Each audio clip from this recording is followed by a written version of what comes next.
반갑습니다.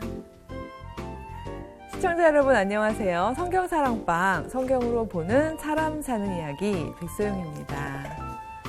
아유, 날씨가 부쩍 서늘을 졌지만 여러분 표정은 따뜻하고 밝아 보여서 너무 좋습니다. 화사하게 입었습니다. 지금 또 세 분이서 이제 율동을 하셔도 될 것 같은 그런 분위기신데 실제로 저희가 소망을 담아서 남은 자로서 저희들이 사상적으로도 또 신앙적으로도 잘 성숙하기를 결심을 했으므로 저희가 행복하고 이제 밝게 살아야 될 것 같은데요. 남겨진 사람들의 이야기도 중요하지만 끌려간 사람들도 궁금하지 않으세요?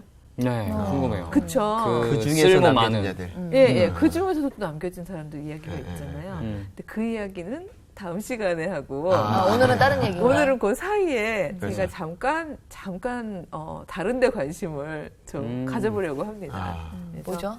오늘 이야기는 뭔가 하면은요. 사실 예언자들은 보통은 항상 이스라엘 공동체를 향해서 예언을 했었거든요. 근데 오늘은 유독 처음부터 끝까지 남의 나라, 남의 수도인 니느웨, 즉 아수르의 수도죠. 니느웨에 대한 예언을 했던 두 예언자. 근데 굉장히 상당히 상반된 시각을 가졌던 나훔과 요나에 대해서 공부를 해보도록 하겠습니다. 네, 시작할까요?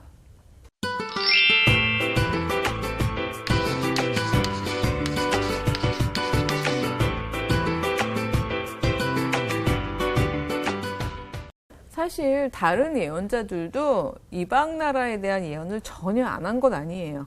근데 어쩌면 주변부로 가는 거지 주요한 내용은 항상 예루살렘이고 이스라엘이고 본인들의 공동체죠. 네. 근데 신기하게 나훔과 그다음에 요나는요. 그 주요한 그 예언의 대상이 아수르의 수도 니느웨예요.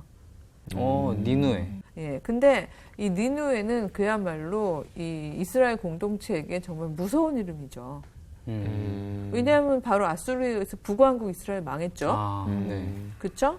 그리고 남유다도 엄청나게 고통을 당했거든요. 그러니까 사실 이제 이미 이제 바벨론에 의해서 망하고 많은 사람들이 바벨론에 끌려간 건 맞지만 그렇지만 그 이전에 소위 무서웠던 존재가 바로 아수르잖아요.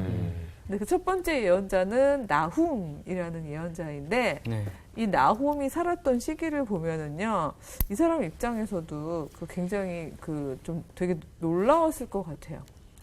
왜냐하면 이 사람은 정말 사실 아수르보다도 더 강했던 오래된 강국은 이집트였잖아요. 애굽. 근데 애굽이 아수르에 의해서 초토화되는 것도 봤어요. 나훔은. 그래서 이제부터는 아수르의 시대구나. 이제 아수르가 영원하겠구나라고 생각했는데 그 아수르가 바벨론에 의해서 또 초토화되는 것도 본 거예요. 그러니까 이제 남유다가 망한 게 제가 기원 전이고 587년 혹은 6년이라고 말씀을 드렸었는데 니느웨가 함락된 게 612년이에요. 기원전은 숫자가 클수록 원전이니까 훨씬 먼저란 말이에요. 그러니까 아직 우리가 망하지 않았는데 쟤네가 망하는 걸 먼저 본 거예요. 우리를 계속 괴롭혔는데 더 센 놈한테 당한 거죠. 이제 고소한 상황인 거죠. 100몇 년 동안 되게 좋았겠네요. 아이고 이러면서. 그 100몇 년까지는 아니고요. 짧은 시간인데 그래도 굉장히 막 기분이 이제 막 통쾌할 수 있는 부분인 거잖아요. 그래서 바로 그런 심정이 아니었을까라고 생각될 만한 상황에서 나훔의 예언이 나오는데 나훔은 어떤 방식으로 니느웨에 대해서 예언을 하는지 우리 한번 그 분위기를 먼저 읽어보고서 이야기를 나누도록 하죠. 1장 1절에서 3절 말씀을 용환 형제님께서 읽어봐 주세요. 네. 니느웨에 대한 경고 곧 엘고스 사람 나훔의 묵시의 글이라. 여호와는 질투하시며 보복하시는 하나님이시니라. 여호와는 보복하시며 진노하시되 자기를 거스르는 자에게 여호와는 보복하시며 자기를 대적하는 자에게 진노를 품으시며 여호와는 노하기를 더디하시며 권능이 크시며 벌받을 자를 결코 내버려 두지 아니하시느니라. 여호와의 길은 회오리 바람과 광풍에 있고 구름은 그의 발에 티끌이로다. 이 말을 한마디로 하면은 니느웨 너는 이제 끝났어. 죽었다. 네. 끝났다 이 얘기죠. 네. 너 그동안 우리 괴롭혔지. 너희가 괴롭힌 거는 우리만 괴롭힌 거 아니야. 우리의 하나님이신 여호와까지 네가 없이 여긴 거야. 네. 여호와께서 가만히 계시는 분이 아니야. 드디어 회초리를 드셨어. 근데 여기에 묵시의 글이라고 나와 있는데 네. 저는 좀 뭐라고 해야죠? 보복의 글? 그래서 나훔을 뭐라고 이 나훔서를 뭐라는 그 애칭이라기보다는 별명으로 별칭, 부르냐 하면요. 예. 별칭이 보복의 시. 아, 그게 진짜 그래요? 예, 예. 예, 실제로 보복의 시라고 불리울 정도로 짧은 글이지만 계속해서 점점 보복의 내용이 들어가요. 확인을 해보시죠. 그럼 인형 자매님이 더 강도가 센데요. 아, 그래요? 2장 네. 8절에서 10절을 한번 읽어봐 주세요. 니누에는 예로부터 물이 모인 못 갔더니 이제 모두 도망하니 서라 서라 하나 돌아보는 자가 없도다. 은을 노력하라 금을 노력하라 그 저축한 것이 무한하고 아름다운 기구가 풍성함이니라. 니누에가 공허하였고 황폐하였도다. 주민이 낙담하여 그 무릎이 서로 부딪히며 모든 허리가 아프게 되며 모든 낯이 빛을 잃도다. 예. 아직 이렇게 되지 않았는데 이제 이렇게 될 상태에 대한 예언인 거죠. 여기 지금 보면은 물이 모인 못 같다라는 표현이 있는데 네. 이거는 이들의 영화로움을 얘기하는 게요. 이게 그러니까 그 당시는 정말 거기는 그 지역 자체가 비가 오고 안 오고에 따라서 아주 굉장히 중요하잖아요. 예, 가뭄이 들고 그럼 생명이 유지가 안 되는 거니까 도시마다 이렇게 저수 물을 모을 수 있는 시스템이 있다는 건 굉장히 큰 도시고 거기가 축적해 놓은 게 많은 도시고 네. 정말 풍성한 삶이 가능한 도시라는 의미가 있는 거죠. 나는 좀 풍성하고. 예, 예. 그러니까 그 뒤에 구절에도 보면은 거기에는 저축한 것이 무한하고라는 말이 나오잖아요. 네. 거기는 뭐 아름다운 기구가 많고. 근데 거기가 침략당하고 있는 모습을 보여주는 게요. 왜냐하면 은을 노력하라, 금을 노력하라. 네. 거기 뺏을 거 많다 이런 얘기잖아요. 네네. 이런 상황이 되니까 모두가 이제 거기 있는 사람은 도망하는 거예요. 오죽하면 참 이 묘사 자체가 되게 굉장히 극적으로 묘사가 네. 되고 있는데 야 가지 마 도망가지 마 하고 해도 모두가 뒤도 안 돌아보고 엄마 본다는 얘기죠. 예, 도망가는 상황이 되는 거죠. 이게 모든 게 그림으로 그려지는 게 무릎은 언제 부딪히죠 보통? 불안정할 때. 덜덜 떨릴 때. 네. 우리 왜 다리 떠는 거 그렇잖아요. 마냥. 예, 예. 그러니까 왜 두 무릎이 부딪힐 수 있는 상황은 보통은 너무 다리 후달려 막 이런 얘기하는 표현이 있잖아요. 표현이 진짜. 예, 그러니까 표현이 리얼한 거예요. 그 당시에도 이렇게 표현을 했다는 게 좀 재밌네요. 왜냐면 그때도 무릎은 그렇게 떨리지 않겠어요. 네, 그렇죠. 그러니까 무릎이 막 떨리는 상황이고요. 그 다음에 표현도 너무 재밌지 않나요? 모든 허리가 아프게 된다 그랬죠. 허리 어떨 때 아프죠? 숙일 때. 굽히고 있을 때 아픈 거잖아요. 그러니까 계속 굽신굽신 하면서 막 눈치 봐야 되는 상황이 되고 얼굴빛은 완전히 그냥 흑빛이 되는 상황이 되는. 그래서 정말 니누에 하면 모든 사람들이 생각하기에는 부귀와 번영과 막 권능과 힘과 막 이런 상징이었던 수도인데 거기가 이렇게 될 거라고는 상상이나 가겠어요. 근데 바로 이런 모습을 예언하면서 얘기할 때 사실 나훔 입장에서는 모처럼 통쾌했을 것 같아요. 사실 예루살렘이 이렇게 된다는 얘기는 너무 슬픈 얘기지만 그동안 우리를 너무 괴롭혔던 니누에가 이렇게 된다는데. 나훔의 예언은 굉장히 좀 신났겠어요, 나훔은. 아, 그렇죠. 아니, 하면서, 본인도 막 이렇게 딱 받고 났는데, 요건 좀, 요 맡은 말씀은 좀 전할 맛이 나는데?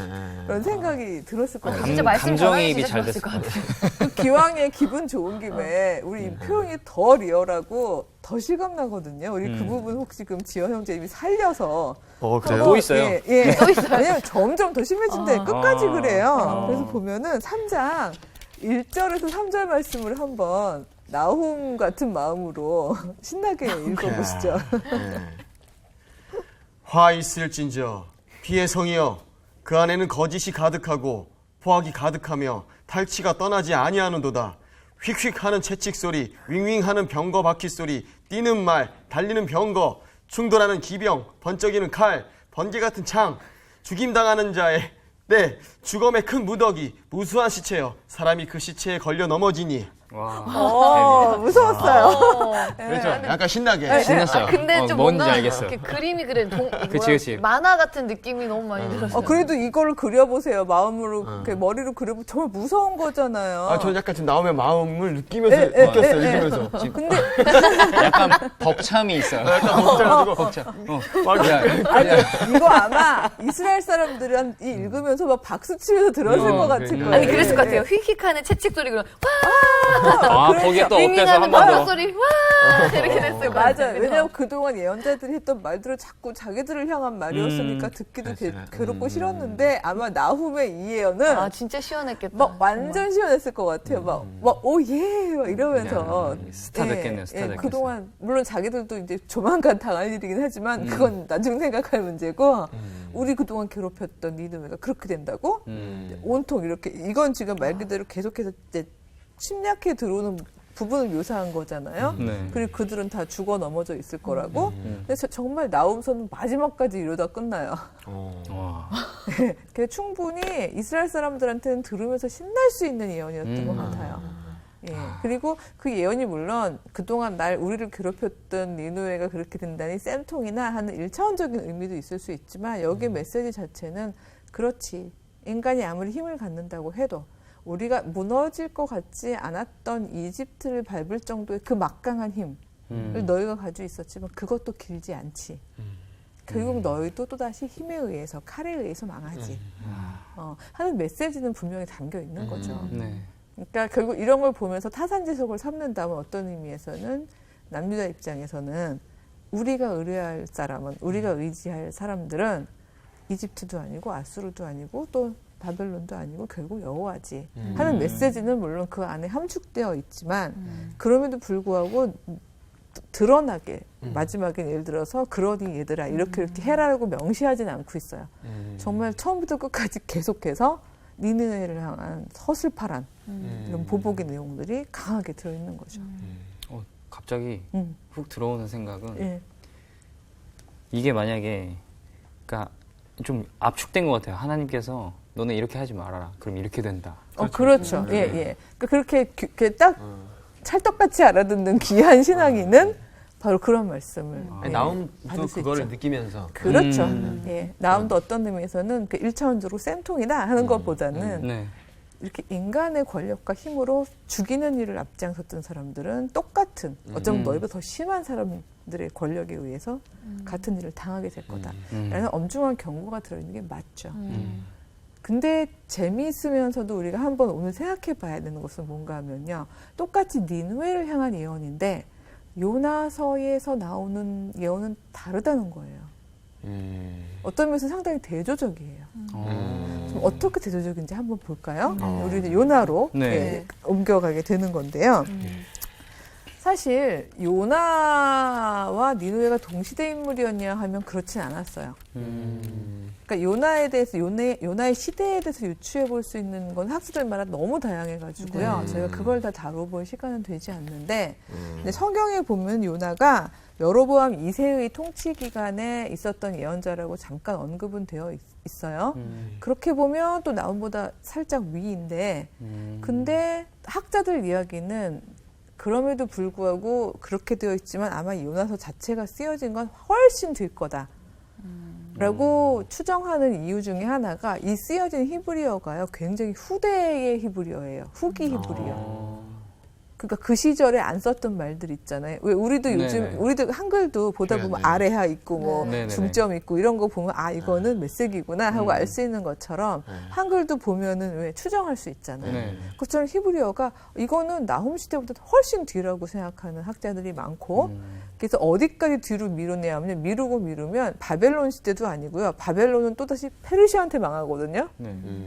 그러니까 이게 참 재밌어요. 먹고 먹히는 관계인 거죠. 이집트는 아수르한테 망하고 아수르는 바벨론한테 망하고 바벨론은 페르시아한테 망하거든요. 그러니까 심지어 페르시아 시절에 쓰여졌다고 이야기하는 학자도 있을 정도로 이 연대는 굉장히 뒤로 물러나요. 근데 우리는 사실 그거는 그렇게 크게 관심할 필요 없고 중요한 부분은 니느웨에 대한 예언이라는 부분. 네. 여기에 좀 더 초점을 맞췄으면 좋겠어요. 네. 근데 아시다시피 이제 요나가 여러분 니느웨 익숙해요 했던 이유는 네. 그 예언을 받았을 때 요나의 예언은 그거였어요. 너 니누웨에 가서 이렇게 얘기해라 하고 이제 예언을 하라고 그러면서 너희의 악이 너무 커서 너희를 40일 이내에 이제 여호와께서 그 이 성읍을 폐허가 되게 하시기로 작정하셨다고 전해라. 네. 이런 메시지를 이제 가서 전하라고 그러거든요. 네, 이거에 요나가 이제 완전 화나가지고 싫어가지고. 싫어요 이러고는 니누에로 안 가고 다시스로 가는 네. 얘기를 저희는 기억하고 있는 거죠. 네. 그래서 막 요나야 뭐 도망갔지 마 뭐 이렇게 저희는 귀여운 버전으로 알고 있지만 요나는 왜 싫어요 했을까요? 그 예언을 맡았을 때 두려우니까. 무서운 동네라 그 예언을 하면 저희가 죽을까봐.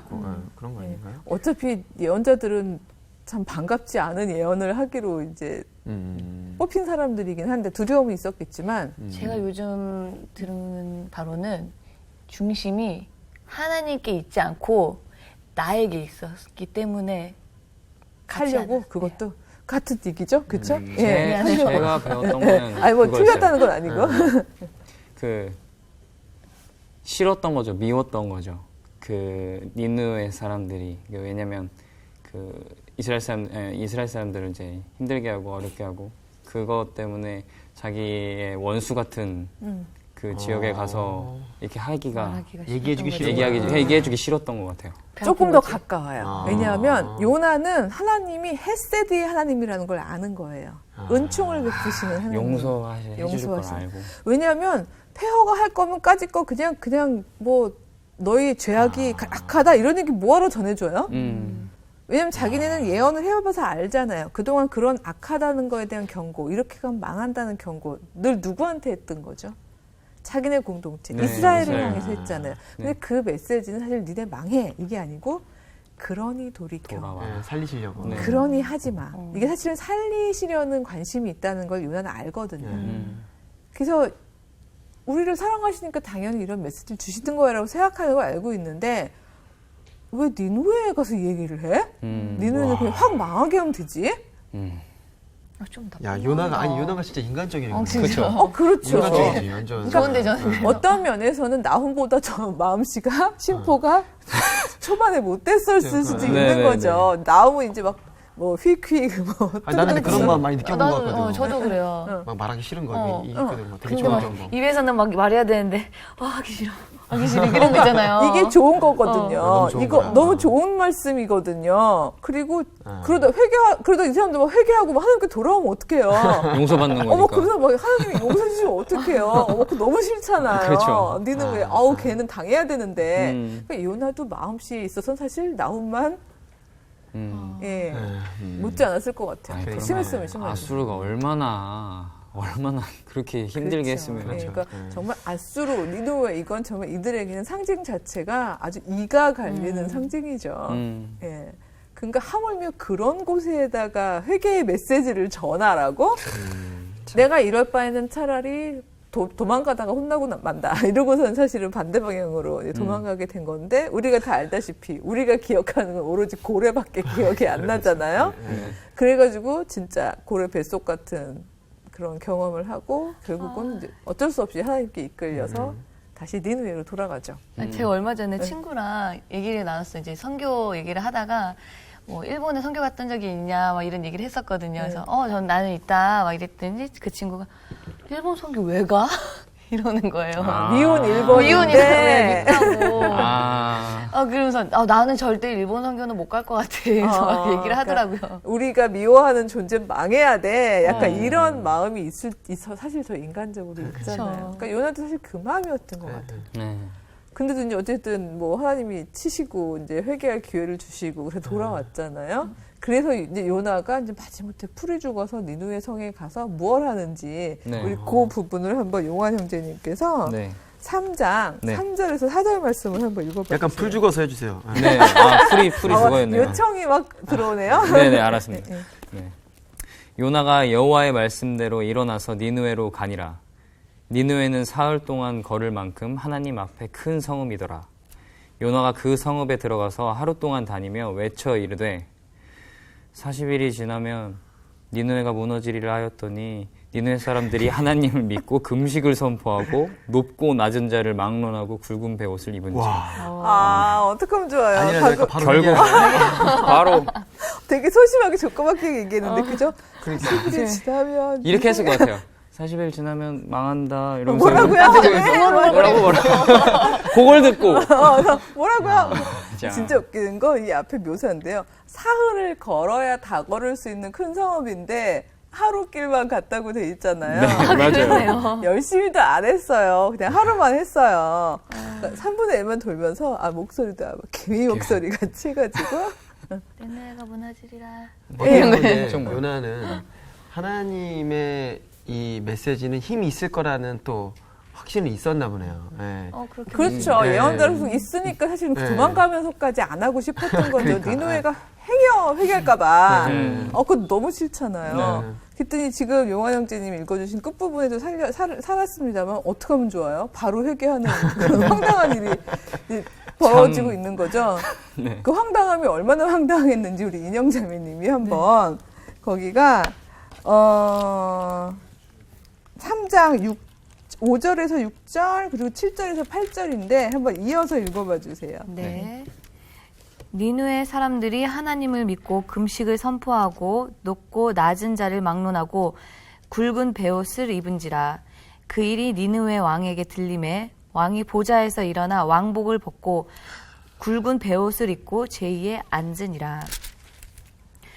왕과 그의 대신들이 조서를 내려 니느웨에 선포하여 이르되 사람이나 짐승이나 소떼나 양떼나 아무것도 입에 대지 말지니 곧 먹지도 말 것이요 물도 마시지 말 것이며 사람이든지 짐승이든지 다 굵은 베옷을 입을 것이요 힘써 하나님께 부르짖을 것이며 각기 악한 길과 손으로 행한 강포에서 떠날 것이라. 예. 참.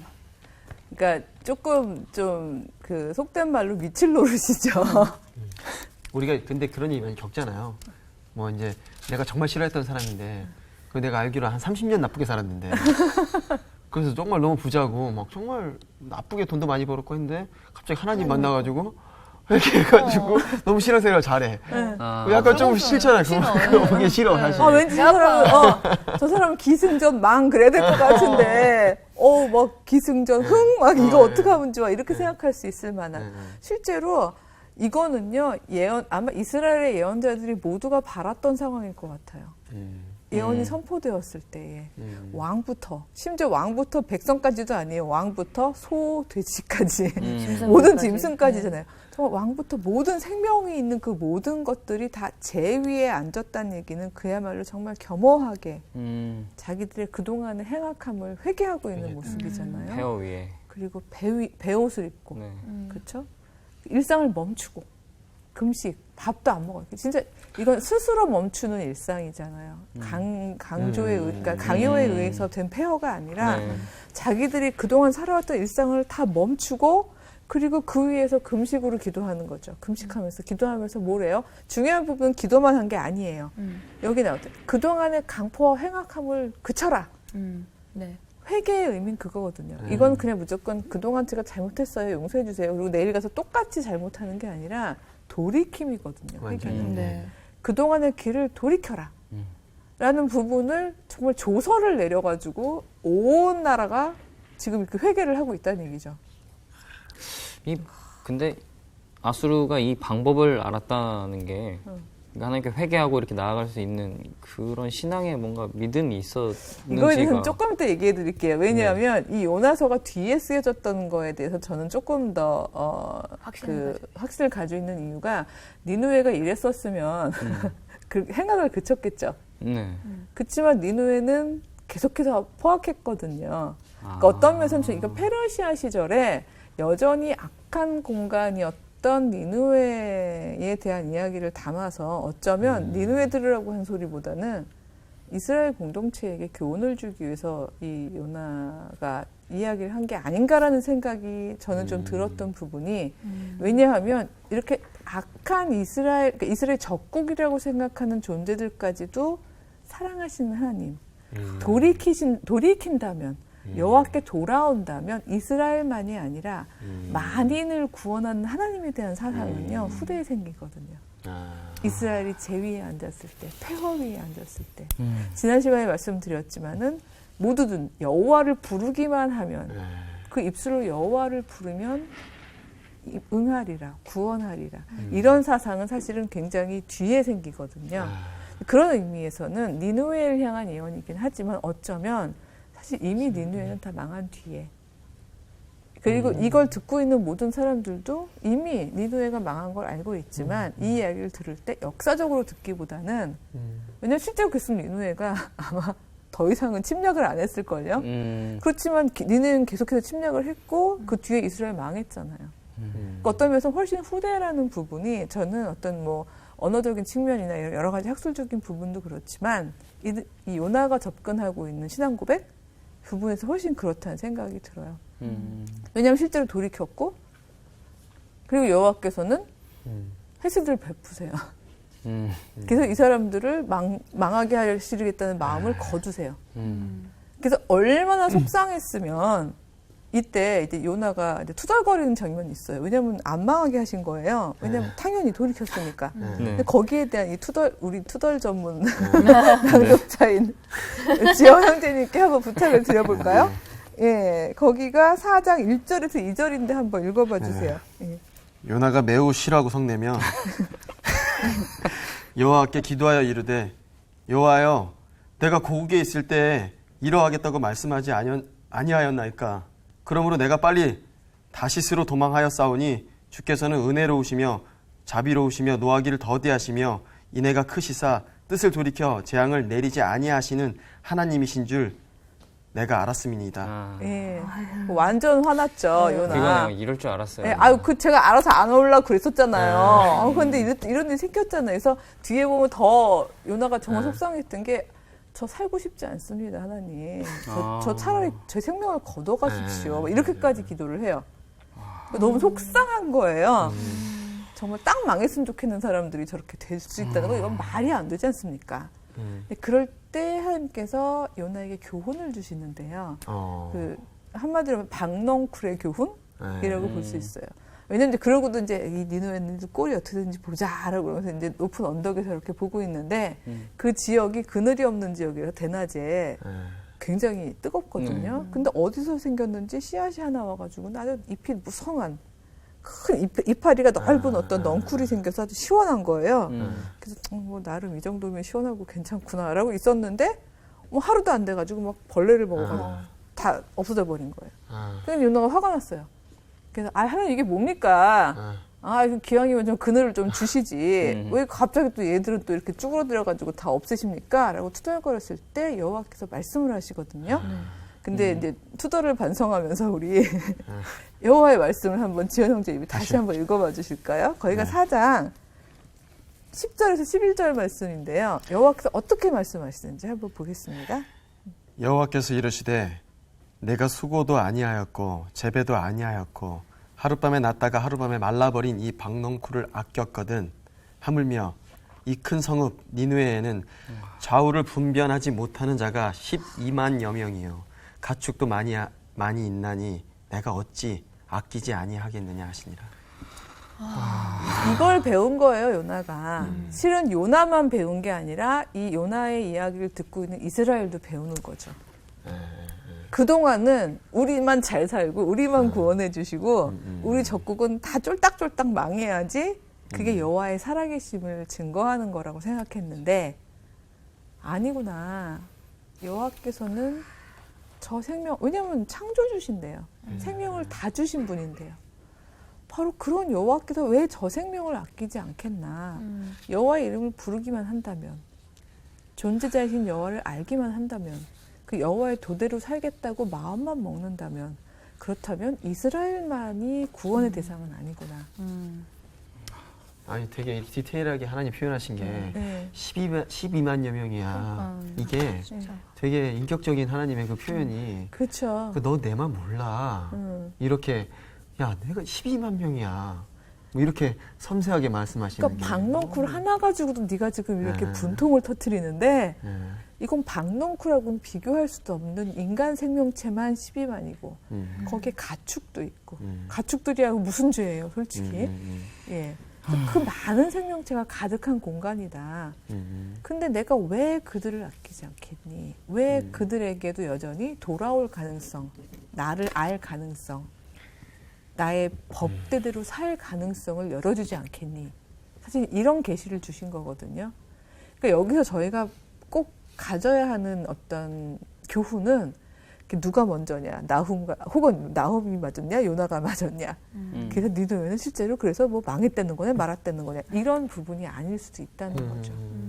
어떤 면에서는 정말 말 그대로 이 폐허 위에 서서 묵상하고 사상적이고 신앙적인 어떤 성숙을 이루어갔던 이 공동체가 드디어 여호와는 우리만의 여호와가 아니라는 걸 알게 된 거예요. 그래서 정말 여호와께서는 그의 이름을 부르는 그 모든 사람을 사랑하시고 생명의 근원이시고 그리고 돌이킨다면 헤세드를 베푸시는 만인의 주라는 사상. 그래서 이제 이스라엘만의 하나님이 아니라 만군의 여호와, 온 우주의 창조자라는 보다 넓고 큰 확장된 여호와 이해를 이들은 고통의 한가운데서 하게 되었다. 이게 사실은 굉장히 중요한 메시지인 것 같습니다.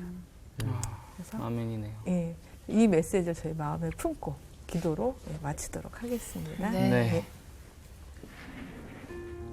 사랑의 하나님, 가끔 저희는 딱 저희들의 그릇만큼으로만 하나님 당신을 제한하고 좁혀서 해석할 때가 많은 것 같습니다. 그러나 저희의 상상이나 저희의 언어보다 항상 더 크시고 무한히 넓으신 주님, 저희들 행여 저희들의 편협함으로 당신의 무한하신 사랑을 좁히는 것은 아닌지 반성하게 됩니다. 만인을 사랑하시는 여호와, 당신을 저희들 묵상하면서 당신을 사랑하는 저희들의 신앙이 타인을 정죄하고 타인의 생명을 억누르는 그런 잣대로 사용되지 않도록 늘 반성하면서 살 수 있도록 도와주시옵소서. 예수님의 이름으로 간절히 기도드렸습니다. 아멘.